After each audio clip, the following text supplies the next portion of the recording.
Il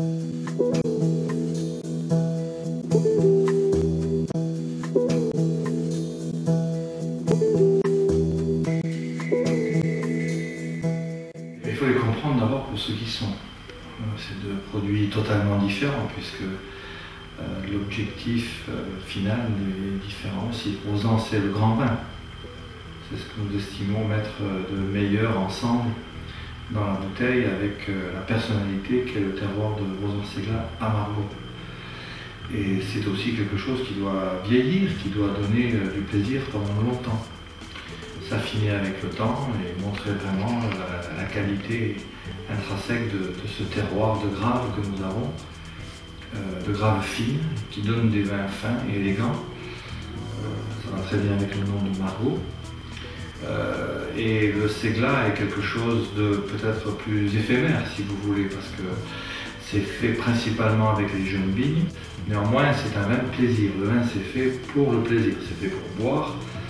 Et c'est pas qu'il ne se garde pas, puisque nous avons dégusté du 95 à midi au déjeuner, donc il se garde quelques années.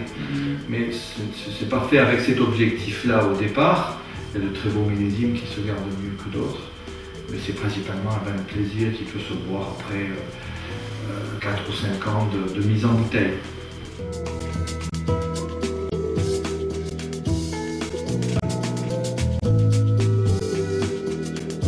Alors le vignoble est un vignoble de 52 hectares et qui a à peu près 54% de Cabernet Sauvignon, donc le cépage principal ici en Médoc, 40% de Merlot. Et ensuite, nous avons 5% de Petit Verdot et 1% de Cabernet Franc. Donc le Cabernet Franc, c'est vraiment la petite touche complémentaire pour l'assemblage des vins. Et on est sur une production environ de 55% de Rosan-Ségla et puis 45% environ de Ségla. Donc on a quand même une petite majorité de Rosan-Ségla sur les Ségla. Il est coupé dans la journée et trié dans la journée pour que tout le raisin soit mis directement en cuve sans attendre et sans perdre de temps. Préserver les pros et le raisin. Alors on va aller au chai dans les barriques.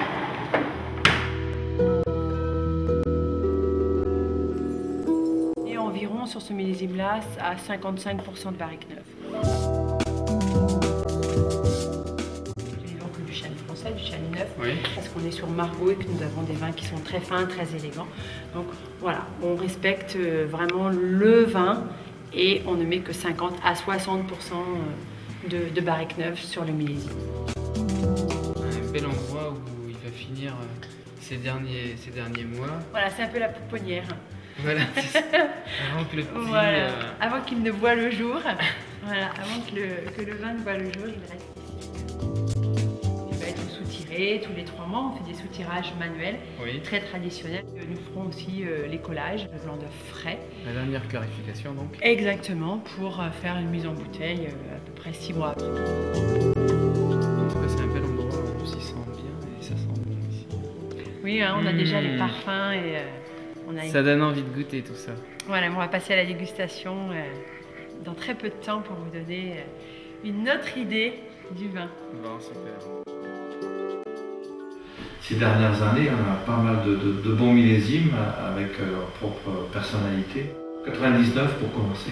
Un Margaux très réussi, beaucoup plus réussi que dans d'autres secteurs du vignoble bordelais. 2001 et 2004. Parce que je crois que c'est aussi un millésime où beaucoup de terroirs différents vont pouvoir s'exprimer.